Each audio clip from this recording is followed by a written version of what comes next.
Саламатсыздарбы, урматтуу курултайчылар, делегаттар, кыргыз эли. Кече өзүңүздөр билгендей Жогорку Кеңеште курултай мыйзам комитетте карашты. Жогорку Кеңештин депутаттары комитетте караганда ошо биринчи президент жазган вариантта караган жок. Булар экинчи өздөрү жазган 15 беренеден турган курултайдын мыйзамын кабыл алышты.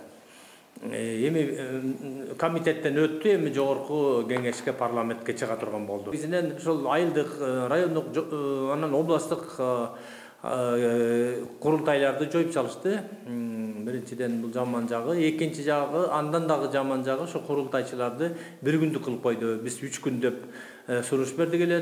Проекти долбоорунда, президенттин долбоорунда дагы 3 жылга шайланат деген жер бар болчу. Аны дагы алып, булар бир күндүк кылып койду. Эртең менен келип, кечинде кете турган дай кылып мыйзамга алып койду. Эми биздин айтканыбыз биринчиден булардын кылганы 2001 жылкы жергиликтүү курултайлар жөнүндө мыйзамга каршы келет. Экинчиден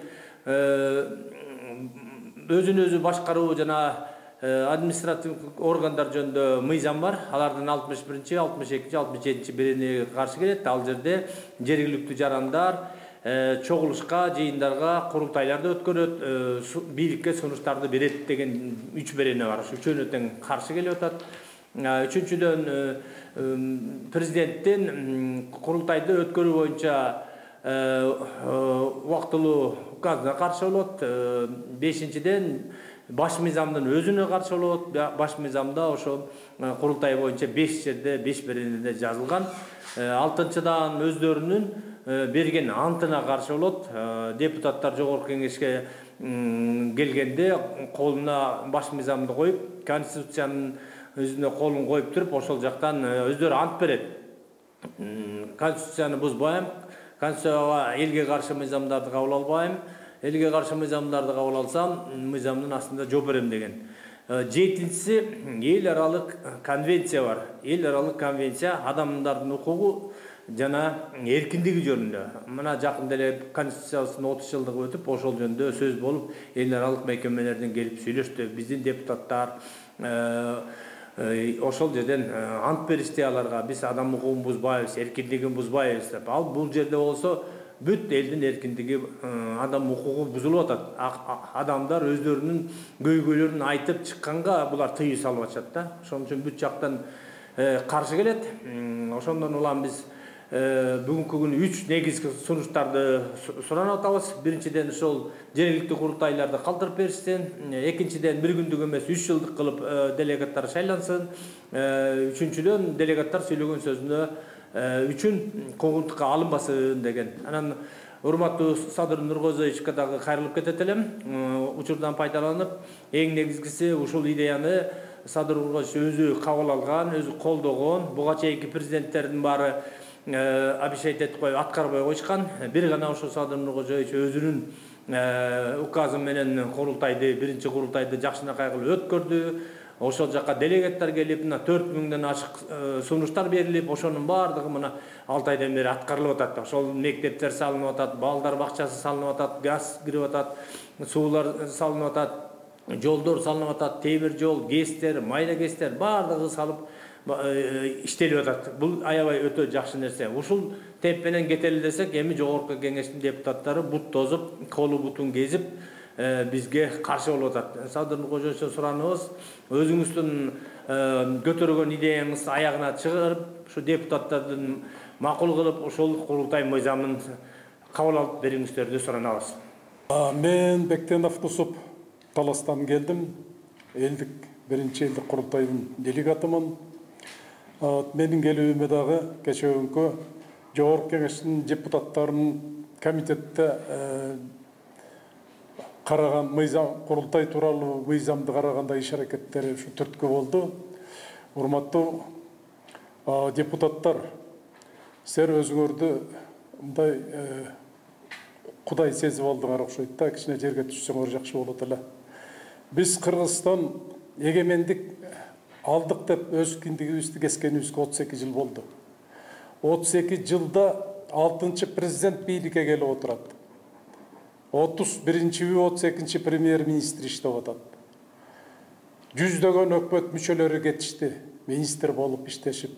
Серге окшогон депутаттарды миңи кетишти. Легендарный парламенттин депутаттарын кошуп айтканда. Сер өзүңөрдү вечный депутатпыз деп ойлойсуңарбы? Эртең сер да кетесиңер. Серди кайра эл депутат кылып шайлайбы, шайлабайбы аны Кудай билет. А эл деген, мамлекет деген турат ордунда. Бизде бир эле мамлекетибиз бар, бир эле мекенибиз бар. Биз бүгүн курултайдын делегаттары, биз курултайга делегат болгонубуз үчүн курултайды колдоп аткан жерибиз жок. Биз керек болсо эртең курултайга делегат болобузбу, болбойбузбу аны Кудай билет. Биз мамлекеттин келечегин ойлоп атабыз, элдин тагдырын ойлоп атабыз. Мамлекетти кантип түптөйбүз? Биз кантип түбөлүктүү эл болуп калабыз? Бизди ошол маселе кызыктырат, ошол түйшөлтөт. Сер отуруп, вечный депутат болуп, отура тургандай болуп, курултайга эмнелик мынчалык каршы чыгасыңар? Бул жакшы, дагы президентибиз ушул бийликке келгенче өзүнүн жанагы саясатта 10 жыл деген китебинде дагы жазган, бул курултайды, бул президент болбосо сер даже ошо мыйзам эмне экенин билбеген депутаттар, курултайдын маанисине түшүнбөгөн депутаттар жок дегенде өзүңөрдүн милдетиңерди жакшы билсеңер болот эле да, курултайдын делегаттары серден милдетиңерди талашпайт эч убакта. Курултайдын маани маңызы такыр башка. Жогорку кеңеш деген бул традиционный багы бийлик системасында 3 бийлик бутагынын эле бирөөбү силерсиңер, мыйзам чыгаруу бийлиги, аткаруу бийлиги, сот бийлиги да бул азыркы мамлекеттик түзүлүштөгү 3 бийлик бутагынын эле бир бутагысыңар силер. А президент айткандай, курултай деген эң жогорку бийлик болуш керек. Мамлекетте бийлик элге таандык деп конституцияда жазылып турбайбы? Мына жогоруда төрага айтып кеткендей, сер бардык канча мыйзамдарды бузуп, жана эң негизгиси элге каршы иш жүргүзүп жатасыңар. Эл деген бийлигин кантип жүргүзөт? Эл деген бийликти курултай аркылуу жүргүзөт. Керек болсо президент айткандай, президент дагы курултайга отчет берип, курултай баа бериш керек. Жогорку кеңештин ишине эмес, керек болсо президенттин ишине. Биз революцияны көчөдөн жаза башыбыз керек. Биз административдик зданиялардын баарын талкалап, торговый точкаларды өрттөп, тоноп, бири-бирибизди атып өлтүрбөй, биз революцияны курултайда жазашыбыз керек. Цивилдүү жолго түшүшүбүз керек биз. Ошондуктан бул депутаттардын ошондой толук кандуу мыйзам кабыл алышына менин көзүм жетпей калды. Сер андан көрө ошол мыйзамды кабыл албай эле койгула. Сер алган мыйзам менен бул курултай өзүнүн милдетин аткара албайт. Сер элге каршы иш жасап атасыңар, ошону ойлонуп койгула. Ошондуктан мен жалпы курултайдын делегаттарына, анын артында турган жалпы кыргыз элине кайрылуу жасап кетем. Эгерде сердин ошо эртеңки жогорку палатадан кабыл алган мыйзам бар, элдин талабына жооп бербей турган болсоңор, анда ошол 30 жылдан бери жогорку кеңештин заслугасы кандай болгонун эл жакшы түшүнөт. Бүт ызы-чууга ушу жогорку кеңештин депутаттары күнөөлүүсүңөр. Дагы бир жолу ошондой ызы-чууга жол берген турасыңар. Ойлонгула, депутаттар, ойлонуп иш кылгыла. Биринчи элдик курултайдын Тоң району боюнча төрагасы Ысык-Көл областы Курманов Айтбек. Мен айтайын дегеним, мына жогорку кеңеште Мадумаров машинада 4 дөңгөлөк болсо, булар 5-чи дөңгөлөк запаска деп, бизди запаскага теңеп атат. Экинчиси Токтошов деген депутат сулуу сөздөрүн айтып, мактачуу кишисин мактап кете беришсин булар деп атат. Үчүнчүсү Жанар Акаев, комитеттин төрагасы. Буларды колу бутун тушадык, бутадык, сүрөткө түшсүн да кетсин деп атат. Икрамов болсо, депутат Икрамов, силер деген тааныш билиш аркылуу аксакал, көксакал 5-6 кишини чогултуп алып өтүп келгенсиңер, силер эмне кыла алмаганыңар дейт. Чындыгында деген бул накта шайлоо деген ушу курултайда болбоду. Ар бир айылдан бир көчөдөн бирден киши шайлап, бир кварталдан 8 киши шайланып, ар бир кварталдан 8ден шайланып 40 киши, 40 делегат биригип туруп Бишкекке элдик курултайга 2ден эле киши ар бир айыл өкмөттөн келди. Мисалы үчүн Тоң районунан 18 эле киши келди. Ошентип 1000 эле киши тандалып келди. Чындыгында айырмасы деген асман менен жерде болуп атат. Бул депутаттар менен биздин шайлоо. Биздики таза акчасыз, партиясыз. Булар болсо акча менен келишип, кандай шайлоо болгонун да курс эмес булар чындыгында. Эмне үчүн буларды биз багышыбыз керек, машинесин беришибиз керек, үйүн беришибиз керек, командировка барган поездкалардын акчасын төлөшүбүз керек, зарплата төлөшүбүз керек. Мисалы үчүн айылдык кеңештин депутаттары деген патриоттук сезим менен эле бекер эле эл үчүн иштеп берип атпайбы. Мына биз курултайчылар маселелер ушул жерден чечилип, дагы тышта бүт министрлердин өкүлдөрү, министрлер отурду, бүт кагаздарды тапшырдык. Көбүбүз дагы убакыт жетпей калды, сүйлөй албай калдык. Ошентсе да көп маселелер чечилди 2-3 айдын ичинде. Анан булар бизди өткөргүсү келбейт го. Биз тең ата болуп, булардын бийлигин талашып алып алчу да, биз албайбыз булардын бийлигинин кереги жок. Биз менен эри шаркак жөлөк таяк болуп, сунуш берүүчү, байкоочу болуп иштесек, көп нерсе Кыргызстанда чечилмек чындыгында. Анан кечээ мына Нарматова менен Сыдыгалиев бир күндүк курултай болсун да тарап кетсин деп комитеттен көтөрсө, комитет баары колдоп атат. Бул деген эртеңки күнү кайра 3-чү окууда болгон депутат да колдойт деген мындай ишенимсиз мындай ой пикир жаралып атат да, элде толкундоолор болуп атат. Мисалы үчүн мен көлдөн, Ысык көлдөн жалгыз бир делегат болуп, азыр бүгүнкү күнү өкүлү болуп келдим. Биздин группалар бар, ар бир айылда, ар бир райондо толкундоо болуп, аябай нааразы болуп атат бул депутаттардын кечээкү кылган ишине. Биздин суранарыбыз эми азыр айтайын. Бул мисалы үчүн президент Садыр Нуркожоевич бекер демелеге көтөргөн жок да, бир күндүк да көтөрдү эмне. Бир күндүк келип ана чай пайын ичип алана, керек болсо бизге чайынын да кереги жок, тамагынын да кереги жок эле. Келет эле эмне деген айтып туруп маселелерди кете берет эле чындыгында. Эми убакыт жетпей калды, бирок бир күндө эмне деген маселе чечилмек эле. Бул деген элге чыккынчылык кылганы, Садыр Нуркожоевичке каршылык деген белги. Элге каршылык деген белги деп түшүнөбүз муну. Эми биздин эми биякта да сүйлөчү кишилер бар экен. Биздин талабыбыз бир күндүк деген болбойт. 3 жылдык кылып кабыл алып бериңиздер, урматтуу калган депутаттар.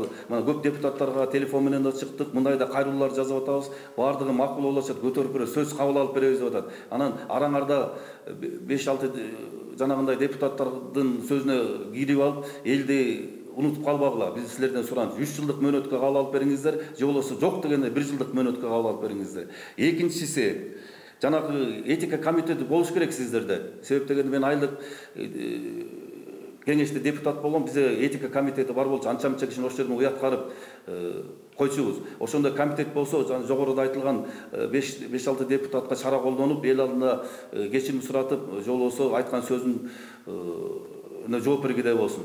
Биз эгер мындай чийки мыйзам жанагындай бир күндүк болсо, биз каршыбыз. Баарыбыз бүт түп көтөрүлө эл чыгабыз, айла жок. Бул мыйзамды кабыл алдыргыбыз келбейт. Андан көрө кийин таза келген депутаттар кабыл алып берет. Кайтарыбызын суранабыз балким биз. Бирок ишенебиз азыркы депутаттарга, калган 90 депутат бул эл үчүн иштеп берет деп.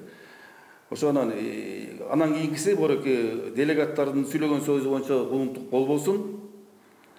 Ошо 3 маселени айттык да. Болуш Саиев, Курултай Кенч эл аралык коомдук фондунун байкоочу кеңешинин төрагасы. Эми Курултай институту баш мыйзамга киргенден кийин Курултай элдик курултайдын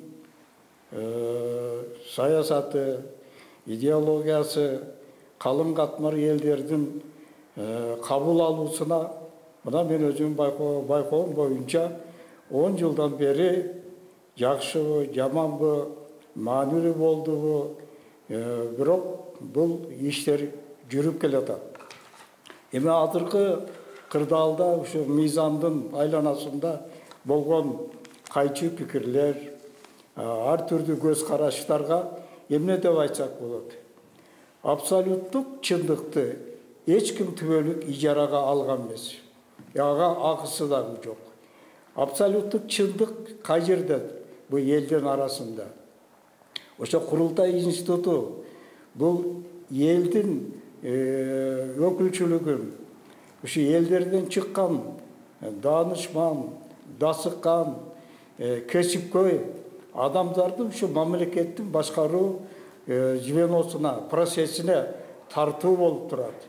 Ошон үчүн биз ойлойбуз, ушу жогорку акыркы ошо бир 10 жылдын ичиндеги жогорку кеңештин сазыбындагы депутаттардын түзүлгөнүнө гана кичине талдоо жүргүзсөк, кимдер келип атат, шайлоо кандай болуп атат, өзүңүздөр байкап көрсөңүздөр, шайлоого элдердин, шайлоочулардын санынын ашып барса 30-40% гана катышып атат. А калган 50-60 элдер шайлоо процессинде четтеп калып атат да. Биз ойлойбуз, ушу курултай институту мыйзам аркылуу легалдаштырылып, бекитилип, иш жүрсө, ошо калган 50-60% элдер дагы ушу биздин мамлекетти ийкемдүү башкарууга, жакшы нукка, жакшы жолго салганга бир шарт түзүлөт деп ойлойбуз. Анан кийин ар түрдүү айтылган сөздөргө караганда, мен бир арда ойлоп калдым да, бу бир жылда бир жолу чогула турган элдик курултай бул Көкөтайдын ашы эмес да. Бул корпоративный вечеринка эмес да. Бул эл өкүлдөрдүн пикирин, ошолордун азыркы мына 3 бутак бийликтердин кылган ишине бир талдоо жүргүзүп, пикир айтып, жакшы жака кетип атабы, же кичине начар болуп атабы. Вот ошо жагын бир элдердин кичине бир бугундагы чыгара турган бул өзүнчө платформа. Экинчи жагынан биз ойлойбуз, курултай институту мыйзамдаштырып, ушу хотя бы ушу азыркы сунушталган бир 15-16 менен шарт менен өзүнүн күчүнө кирип калса, ал жерде биз ойлойбуз, что бара-бара ошо жергиликтүү айылдык кеңештерден, региондордон чыккан жакшы мамлекетке күйгөн настоящий патриоттор дагы келечекте жогорку кеңештин составындагы сапаты жагынан дагы, иш жагынан дагы бир жакшы нукка салат деген. Ошон үчүн биз кайрылып кетер элек. Ошо урматтуу депутаттар, аяка тартып, бияка тартып, улак тартыш кылбастан биз ойлойбуз, акылыңарды калчап, ушу элди ойлосоңор, өлкөнү ойлосоңор, азыркы мына дүйнө жүзүндө глобалдаштыруу процессине биз кыргыз элин, кыргызстандыктарды эсен аман алып чыгып кете алабызбы, ошондукка сала алабызбы деген маселе менен, чоң геополитик саясат менен ушу мыйзамды кабыл алып берериңерге биз ишенебиз, ойлойбуз. Ушул биздин кайрылуудагы сиздердин көңүлүңүздөрдө калсын деп. Исмаил Батырбек, Нарын областынын Кочкор районунун делегаттарынын төрагасы. Мен бүгүн Бишкекке келгендин себеби, көчө күнү депутаттар экинчи окуудан курултай мыйзамын туура эмес кабыл алгандыктан Бишкекке келип отурам. Себеби бул депутаттар биринчи өзүнүн антын сыйлабай, кыргыз элинин жарандык укуктарын тебелеп, азыркы күндө анан бир күндүк деп шылтыңдаганы булардан кечиримсиз үнөө азыркы депутаттардыкы. Бул биринчиден. Экинчиден, биздин президентибиз 10 жылдык саясатта деп шайлоого келатканда убада берип жазып келген, ошол ишти баштап курултай өткөздү, ошол курултайды аягына чыгарам деген иш аракетин бул депутаттар бут тосуп атат азыркы күндө десек болот.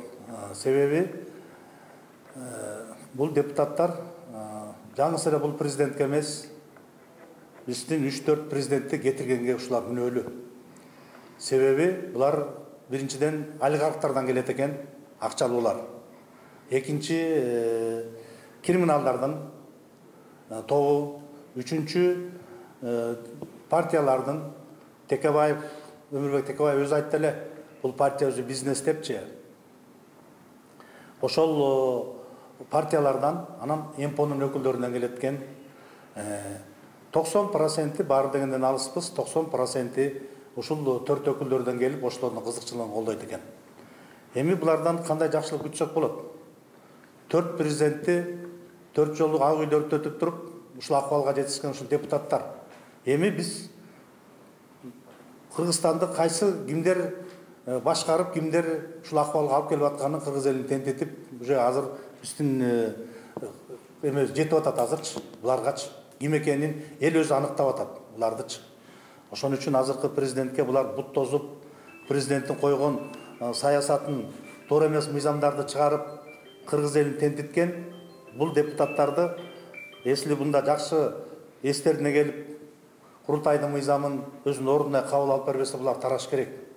Себеби бул курултай бүгүн эле келип чыккан жок. Жогоруда айтып кеткендей, кыргыз эли тентип кетпесин деп курултай өзү баштады дегенди 2005-жылдан бери ушу курултай кесипти менен ким дегенде келип кетпеди. Кандай деген аксакалдар өтүп кетти. Ушул кыргыз элине бир жакшы мыйзам кабыл алып, эртеңки күнү биз жакшы жашоого келебизби дегенде. Анан азыр дагы ушинтип шылдыңдап атканы бул депутаттардыкы кыргыз элинен кечирим сураш керек. Туура мыйзам кабыл алсын, албаса булар тараш керек. Бул мыйзамды туура кабыл албаса. Урматтуу президент, биз сизден суранабыз. Ушул жогорку кеңеш казинону кабыл алышты, өзүлөрүнө керектүү. Ошол кыргыз элин темселеп, уурдап байыган арам акчаларын алдалдаштырганга мыйзам кабыл алышты. Эми булар эстерине келсин, эми кыргыз эл үчүн бул курултай мыйзамын өзүнүн орду менен кабыл алып берсин. 22 беренеден 7 беренени кыркты. Мейли 7 беренени кырса дагы ошонун үчөөнүнө суранабыз. Биринчиден жергиликтүү курултайлар болуш керек. Район, область курултайлар. Экинчиден сурогу бир күн эмес 3 жыл болуш керек. Үчүнчүдөн ошол коррупцияны, ошол чындыкты туура айткан курултайдын делегаттарын куугунтук болбош керек. Ушул 3 маселени кирип бериңизди суранабыз, урматтуу президент. Если булар туура кабыл албаса, буларды таратышыбыз керек. Сизге каршы деп атат. Булар өткөндөгү 3-4 президентке ушулар күнөөлүү. Туура эмес мыйзамдарды кабыл алып, туура эмес ушул багыт бергенине. Урматтуу президент, ушул курултайдын мыйзамын жакшылап карап, өзүңүздүн саясатыңызды ишке ашырыңыз. Биз сизди колдойбуз. Менин аты жөнүм Бакыт Буталиев, Бишкек шаарынын Сырлов районунан шайланган делегатмын. Урматтуу калайык калкым, урматтуу кыргыз эли шайлаган делегаттар. Бул биздин ушинтип эфирге чыгып силерге кайрылуубуздун себеби жогорку кеңештин депутаттары кечээ күнү комитетте караган курултай мыйзамынын долбоорун кабыл алган долбоору боюнча нааразы болуп турабыз. Себеби бул жерде курултай мыйзамы биринчи кабыл алына турган вариантынан депутаттар көп элге керектүү беренелерин алып салганы абдан туура эмес иш болуп отурат. Ошол себептүү дагы мынакей жерлердеги жалпы Кыргызстан боюнча делегаттарга да кайрылуу кылат элем. Ошол ар бир шайланган делегат өзүбүздүн оюбузду билдирип, жерлерден өзүбүздүн үнүбүздү кошсок, бул элдик делегаттар болгондон кийин, эл шайлаган делегат болгондон кийин, элдик депутаттардын элдик курултайга карата мындай туура эмес иштер кылганга мүмкүнчүлүгү жок эле. Биз делегаттар, курултай делегаттары, жогорку кеңештин депутаттарынын ыйгарым укуктарын талашкан жокпуз. Алардын мыйзам чыгаруу укуктарын биз тартып алган жокпуз.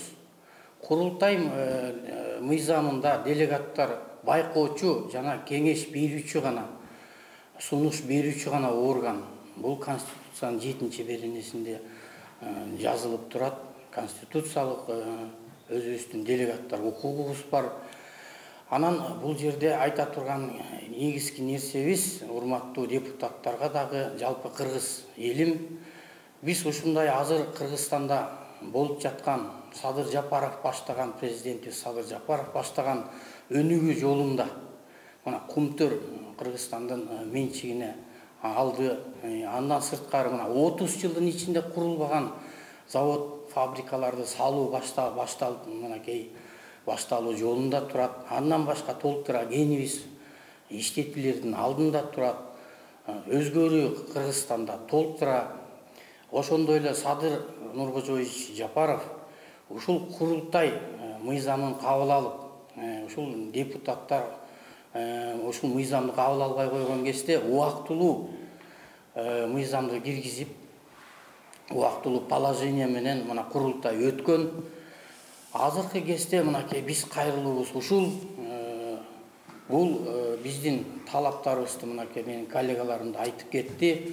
Курултай мыйзамы элдик мыйзам, элдин делегаттары, элдик кишилер шайланат. Көчөдөн, айылдан, райондон, шаардан, областтан шайланып келген делегаттар болуп атат. Карапайым элдин ичинен чыккан адамдар жана ушул курултайда депутаттын полномочиясын тартып алуу эч кандай ой жок. Жерлердеги Кыргызстандын өнүгүшүнө гана салым кошо турган жердебиз биз, курултайдын делегаттары. Ошол себептүү мына пленарный заседаниеде буюрса депутаттарга да кайрылат элем. Ушул мыйзамды кабыл алууда өзүңүздөр дагы элдин атынан шайланган депутат болгонуңуздарга байланыштуу өзүңүздөр дагы мыйзамды кабыл алууда элдин эркин, элдин укугун, элдин суроо талаптарын эске алышыңыздарды мен бир чекеси суранамын, экинчи чекеден мен сиздерден талап кыламын. Курултай мыйзамын жанагы коллегаларым айткан 3 беренени мына бир күндүк деп атасыздар, сунуш берип бул боюнча өзүңүздөрдө талкуулар болушуңуздар керек. 3 жылдык жергиликтүү курултайсыз бул жерде кандай курултай болот? Бул жергиликтүү курул эң негизги күч бул айыл жери жергиликтүү курултайда. Ана ушуну эсиңизге алыңыздар. Андан сырткары ал айтылган сөз, делген сөздөр боюнча эгерде ээн эркин сүйлөбөсө делегат, өлкөбүздө болуп жаткан туура эмес иштерди ошол жерде айтпаса, анда андай курултайдын эмне кереги бар? Ошол себептүү депутаттар ушул экинчи окууда кабыл алып, курултай мыйзамын кабыл алууда ушул элдин талап укуктарын эсиңиздерден чыгарбаңыздар. Себеби эртең күнү да кайра эле депутаттык шайлоо келет. Эртең да парламенттик шайлоодо кайрадан элдин назарын сындырып, элдин укугун бузуп, ушундай туура эмес мыйзамды кабыл алып, эртең күнү элдин колдоосунан ажырап калбагыла дейт элем мен сиздерди. Арбаңыздар, кадырлуу калкым, урматтуу ушу биринчи элдик курултайдын делегаттары, урматтуу президент Садыр Нуркожоевич. Ушул курултай, элдик курултай боюнча мыйзамды кабыл алууда бул жогорку кеңеш өтө көйгөйлүү элдин ичинде нааразычылыктарды өтө жаратууда. Бул жерде мен ушу 20 жылдан бери ушу курултай идеясында келаткан адам катары айтсам, бул элдик курултай боюнча берене 2010 жылкы конституциядагы бар болчу. Ошол эле учурда 2012 жылы биринчи окуудан жогорку кеңеш 5-чи чакырылыштагы кабыл алганда жергиликтүү курултай бар болчу. Эми бүгүнкү күнү дагы ошол эле элдик курултай конституцияда турат, бирок бүгүнкү күнү жергиликтүү курултайды алып салганы чоң суроо жаратууда да. Мына 2022 жылы президенттин жарлыгы менен түзүлгөн комиссиядагы иштеп чыгып сунушталган мыйзамда дагы жергиликтүү курултай бар болчу. Делегаттардын мөөнөтү 3 жыл болчу. Бүгүнкү жогорку кеңеш 7-чи чакырылыштагы ушул жергиликтүү курултайды алып бир күндүк курултай кылып койгону бул эч бир ойго сыйбай турган нерсе болуп турат да. Бизде бүгүнкү жогорку кеңеш башка мыйзам менен, мурунку жогорку кеңештер башка мыйзам менен, президенттин администрациясы башка мыйзам менен иштейби деген суроо жаралууда. Эми бүгүнкү күнү жалпы элдин суранычы 3 гана нерседе турат. Биринчиси ошо жергиликтүү курултайды ордуна коюп бергиле. Экинчиси, мөөнөтүн жок дегенде 1 жылга 1 жыл кылып бергиле деген гана өтүнүчтөр болуп турат да. А эгер бир күндүк курултай болсо, андай курултайдын кереги жок. Анда кабыл албай эле койсун, кийинки келген жогорку кеңештин депутаттары кабыл алып берет. Курултай 7-беренеде так жазылып турат. Курултай сунуш берүүчү, кеңеш берүүчү, байкоочу, элдик, коомдук өкүлчүлүктүү болгон жыйын деп гана турат да. Биз ошо конституциялык укугубуздун чегинде ошонун гана суранып жатабыз. Башка эч кандай жогорку кеңештин депутаттарынын укуктарын талашкан жок. Мисалы үчүн Сокулук районунда 10 жылдан бери айыл өкмөтүндө, Крупский айыл өкмөтүндө курултай системасы иштеп жатат. Биз канчалык массалык маалымат каражаттары менен мындай жолугушууларда депутаттарга, чиновниктерге айтып жатабыз. Бирок бирөө дагы ошого кызыгып барып уккан киши жок да. Суроо жаралды. Бул эл өкүлдөрүбү же эл душмандарыбы депчи. Эгер бул курултайдын мыйзамын өздөрү каалагандай кабыл алса, анда эл тарабынан азыркы жогорку кеңештин 7-чакырылышын таратуу боюнча азыр элдерде сунуштар түшүүдө. Аягы кандай болот? Билем, убакыт көрсөтөт. Ошондуктан урматтуу Садыр Нуркожоевич, буга чейин бир да канча президент келди, бирөө да бул курултай мыйзам сизчелик көтөргөн эмес. Ошондуктан ушу баштаган ишиңизди аягына чыгып, элдин талабын орундатканга болгон аракетиңизди, күчүңүздү жумшайт деп сизге терең ишенебиз. Урматтуу президент мырза, мен ушу сизге кайрылып кеткем келип атат. Жогорку кеңештин депутаттарынын элдин атынан сүйлөгөнгө акысы жок. Булар эң көп добуш алган партия, элдин бир 10% добушун алып, анан келип олтурушат. Мисалы үчүн залда 100 киши отурса, ошон 10 киши буларды колдоп, 90 киши каршы чыккан. Булар кантип ошол 100 кишинин атынан сүйлөшөт? Мен булардын бирөөнө дагы мен өзүм добушумду берген эмесмин. Менин атымдан барып жогорку кеңештен сүйлөгүлө деп. Ошондуктан булар сүйлөп атканда байкап сүйлөсө, мен шайлоочуларымдын атынан деп туруп, а шайлоочуларына булар каршы чыгышып атат азыр. Элге каршы чыгышып атат. Мына өздөрүнүн кылган иши менен мыйзамга каршы чыгышып атат, сизге каршы чыгышып атат. Ошондуктан депутаттар бир ойлонуп туруп туура кадам жасайт коет мен ишенем.